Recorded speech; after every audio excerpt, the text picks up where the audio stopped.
What's up, everybody? Welcome back to the channel.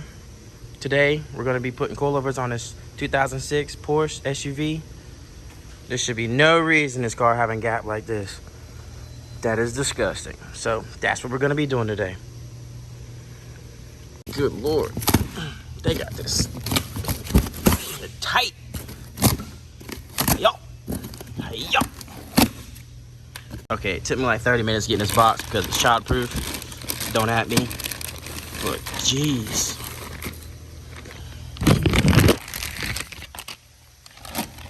These are beautiful.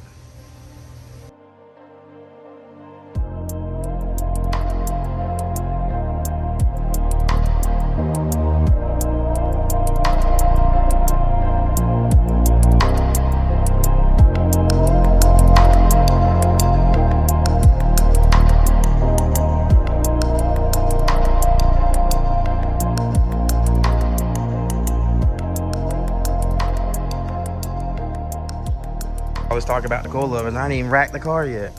So let's get that done real quick.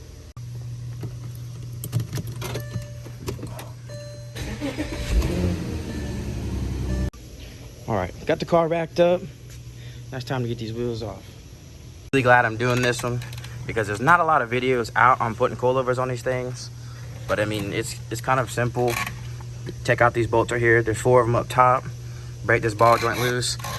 This right here is gonna be kind of a pain, but there's a different way of doing it. Instead of taking it out here, it's gonna hit right here when you try to bring that bolt out. But you can take it out at the bottom and bring the whole strut assembly out with it. And then just replace it and put it on the coilovers or however you're doing it. And then down here, there's one more at the bottom. Then that whole system will come out. The only reason you'd have to go up top is if you're gonna replace this for any reason, but ball joints are pretty good. Everything else is pretty good. The car's in pretty good shape. So let's start taking stuff off now.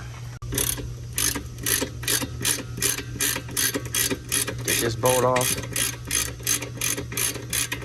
and then we can press it out.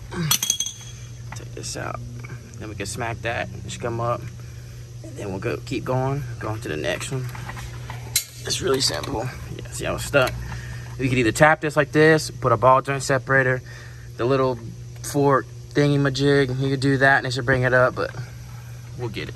And just like that, I hit it like 4 times right here. Control arm just went whoop. Came right out.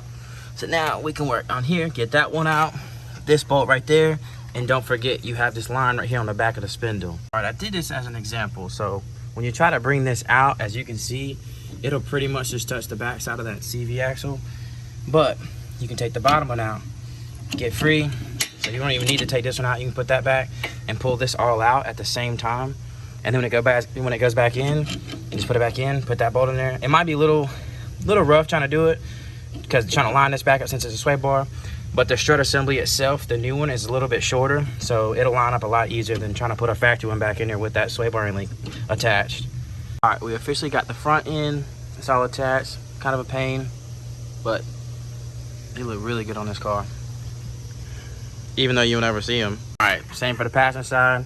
Just kind of repeat. Take the 4 13s out, 19 ball joint, and you have the bolt at the bottom right here, and this pain in the earth sway bar in link. Already took the bolt out the bottom. That wasn't already loose. I did that. So shh. And this is how I pretty much release the ball joints. You just and it comes up. This one went together a lot easier, much smoother. All these are loose just because I still need to adjust it. Just we're getting there. Okay, on the rear, there's a bolt right there, and then you have 4 up there. It's kind of hard to see, but there you see, there's one right, where's my finger? Right there, one right there, and there's 2 on the other side the same way. These are kind of different.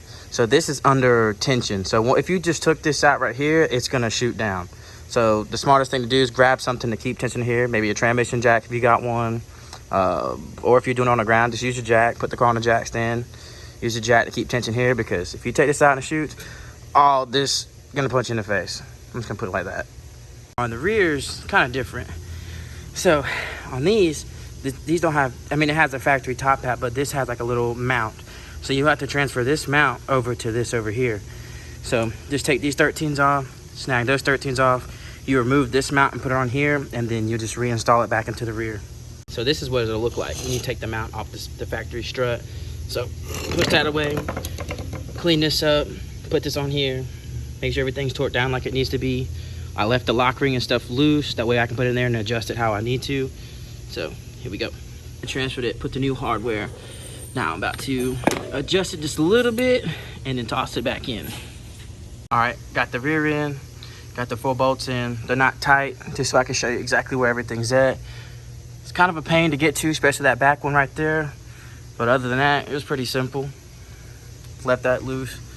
Definitely need to adjust it to match the front, but other than that, this is pretty sick. All right, I got both the rears on. Still got the bottoms out. I'm gonna have to let the car down and jack it up so I can get it into this spot, put the hardware in, and then adjust everything to match the front. All right, this is where it sits right now. I'm gonna leave it like this for now, let it adjust.